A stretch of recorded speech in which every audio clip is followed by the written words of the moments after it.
Olá, pessoal! Meu nome é Daniele Ximenes, professora de língua portuguesa, e na aula de hoje nós falaremos sobre contexto de produção.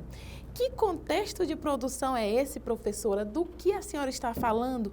De que tipo de contexto de produção, de que tipo de texto, perdão, a senhora está se referindo quando traz essa aula? Nós vamos falar de contexto de produção de obras literárias. Isso mesmo, no decorrer dessa aula, nós falaremos sobre algumas obras literárias e analisaremos ali um conto para que você consiga compreender como se constitui o contexto de produção e como identificá-la em uma obra.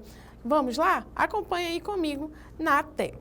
Antes de eu trazer aí, falar sobre obras de vários países no geral, é importante a gente conceituar o que é o contexto de produção.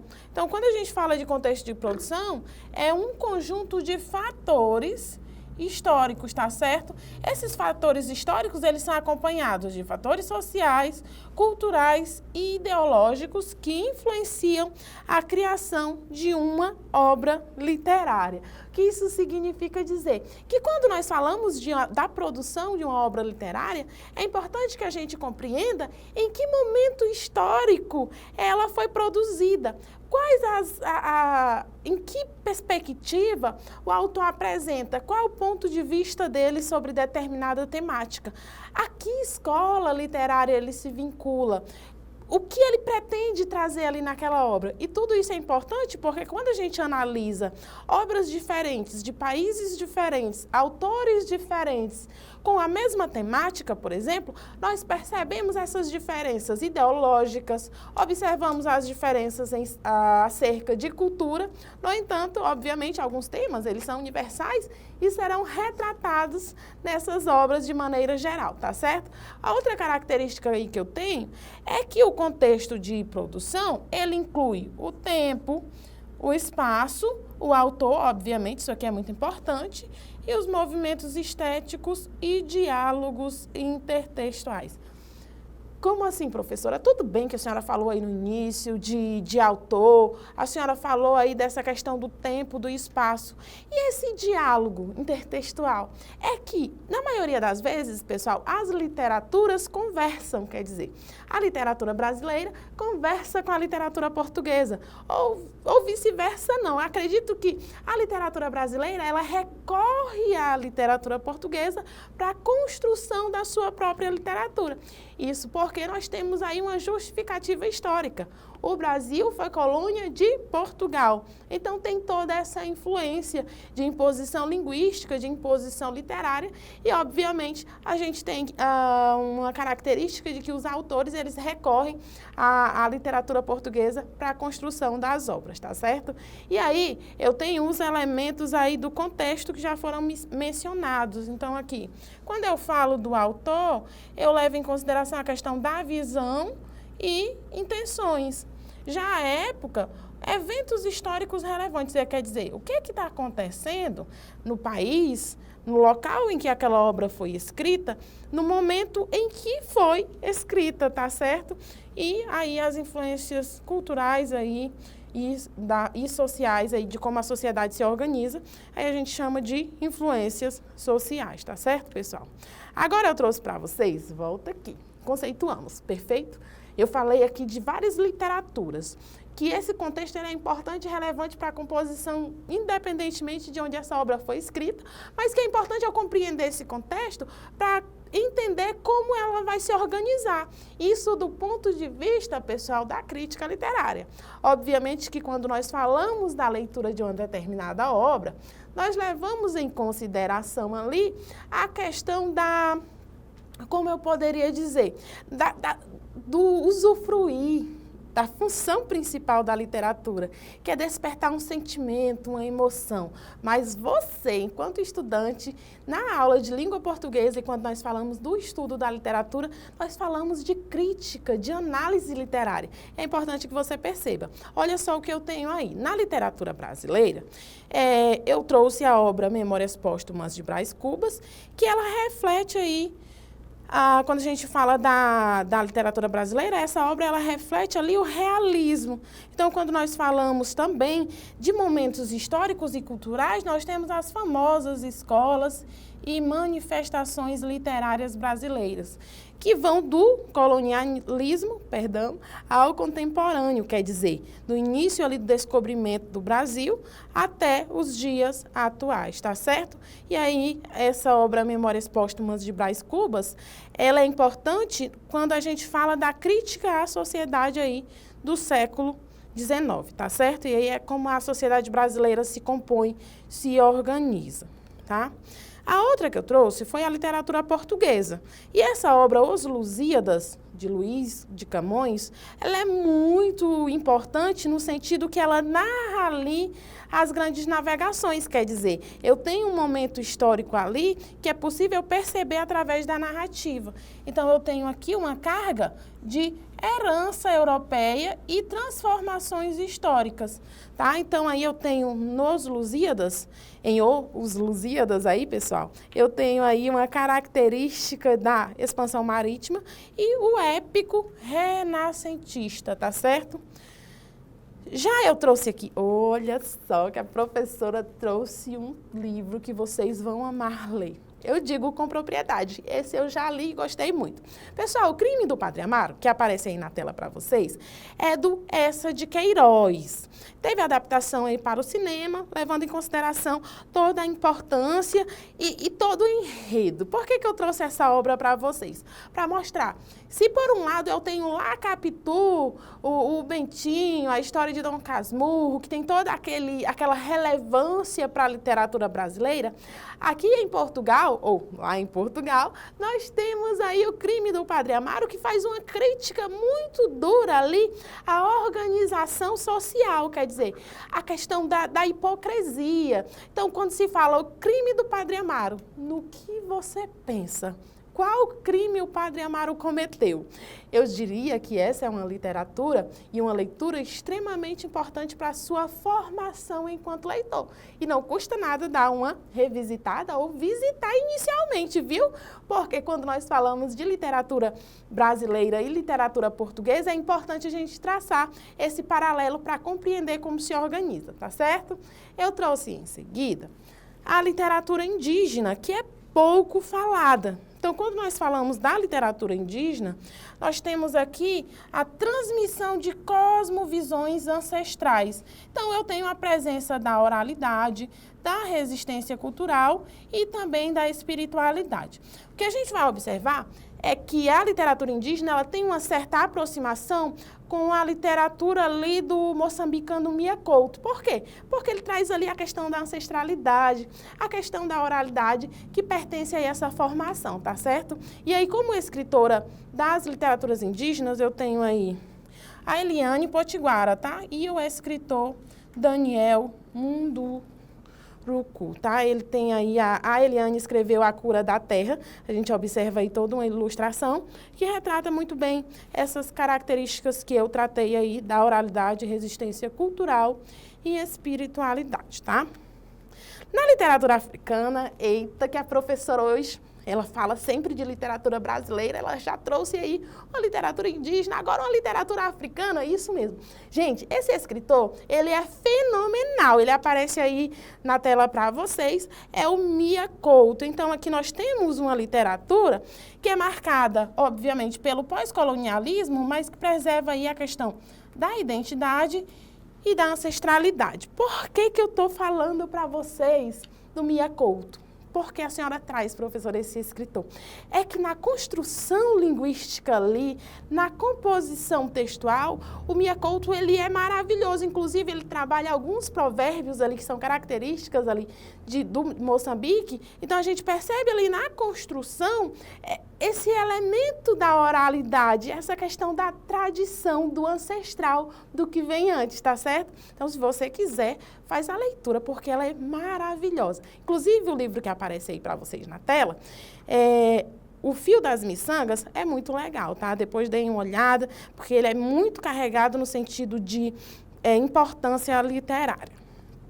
Agora eu trouxe a literatura latino-americana, que aí eu tenho a abordagem de temas sociais, políticos e culturais. A exemplo aí do escritor Gabriel Garcia Marques, com o livro 100 Anos de Solidão. Inclusive, você pode aí optar por uma versão que tenha a tradução para o português, mas se você quiser treinar aí o seu espanhol, obviamente você é um estudante da rede pública, você estuda aí o espanhol, se quiseres treinar, é uma leitura muito válida, tá certo? E aí, pessoal, tem ainda a intertextualidade e o hibridismo cultural. Por que é importante a gente falar disso? Porque as obras literárias, em determinado momento, elas vão dialogar uma com as outras. Então, aí eu tenho um diálogo tanto de obras quanto de discurso e também de saberes. E aí eu tenho a reflexão de múltiplas vozes. Vai refletir ali múltiplas vozes e tradições culturais, tá certo? Agora volta aqui. Professora, a senhora foi ali da literatura brasileira, passeou pela literatura africana, literatura indígena, portuguesa. E agora, como nós fazemos para identificar isso em uma obra literária? Olha, eu trouxe para vocês aí na tela esse conto da Marina Colasanti. A atividade é a seguinte.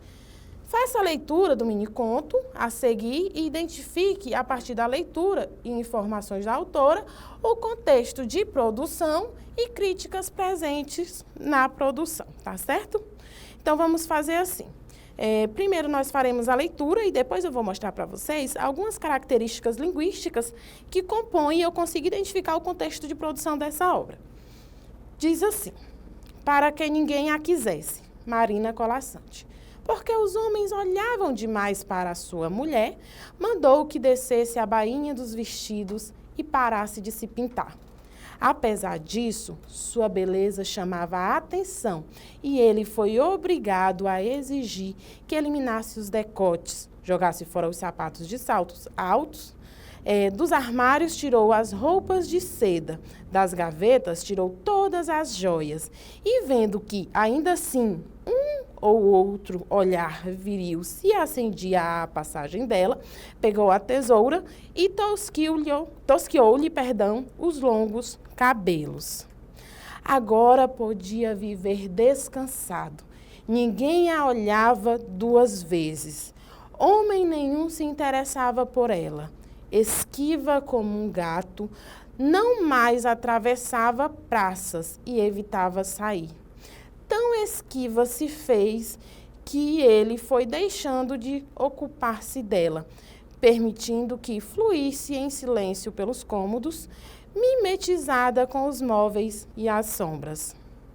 Uma fina saudade, porém, começou a alinhavar-se em seus dias.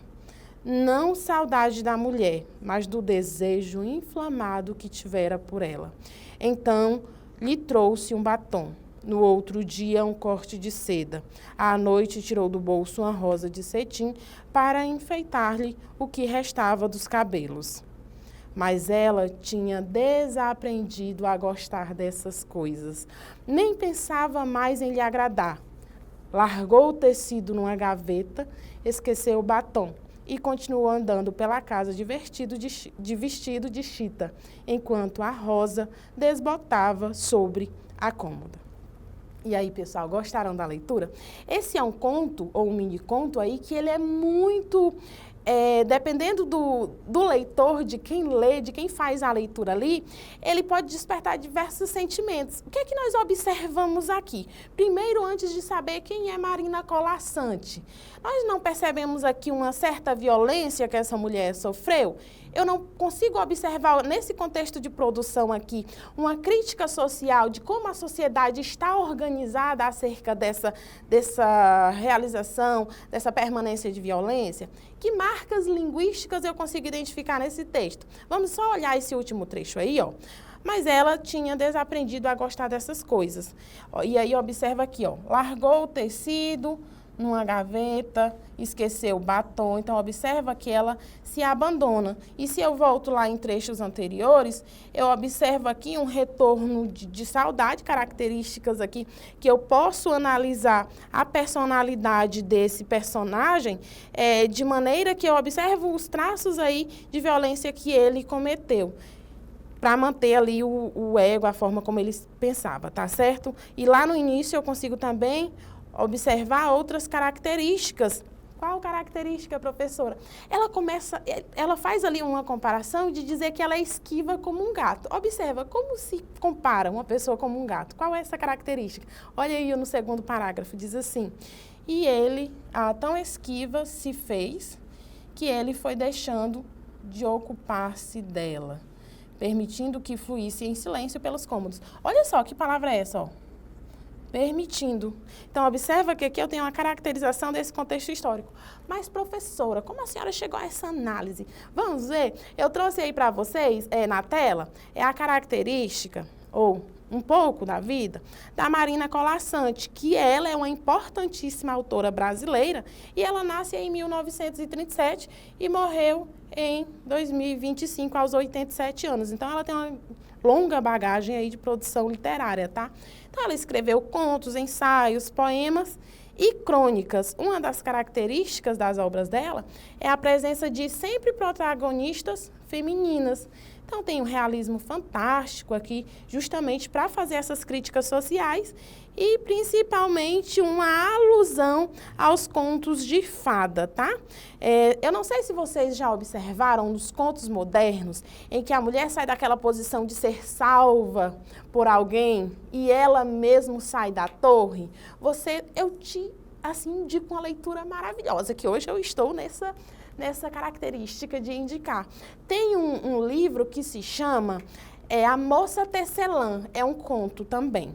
E é maravilhosa a leitura porque faz ali uma relação com a Rapunzel, pessoal. Então, a gente tem essa característica que você, a partir da leitura, vai conseguir identificar esses traços, tá certo? Outra característica aí é a época e panorama social. Então, ele foi publicado ali em 1986, e aí o Brasil vivia como? Em um período de pós-ditadura militar. Portanto, aí eu tenho uma forte efervescência cultural e reabertura democrática. Então, o que é que a gente observa também aí a partir de 1980? O crescimento e a visibilidade dos movimentos feministas. E isso caracteriza muito bem esse conto. Então, a discussão da violência contra a mulher, ela ainda não tinha ganhado força legal.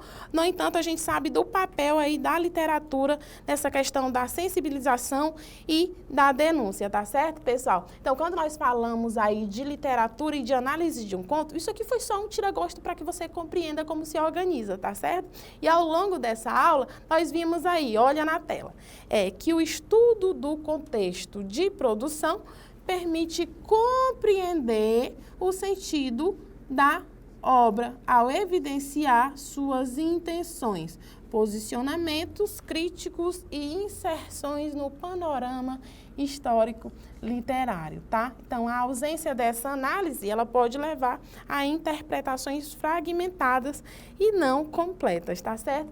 Eu espero que você tenha gostado da aula de hoje. Você pode reassistir essa videoaula, você pode parar ali, fazer análise, identificar outros termos, outras pistas linguísticas que me levaram a essa interpretação, e digo mais, você pode fazer a sua própria análise e a sua própria interpretação desse conto, tá certo? Nós ficamos por aqui, eu te vejo na próxima. Tchau!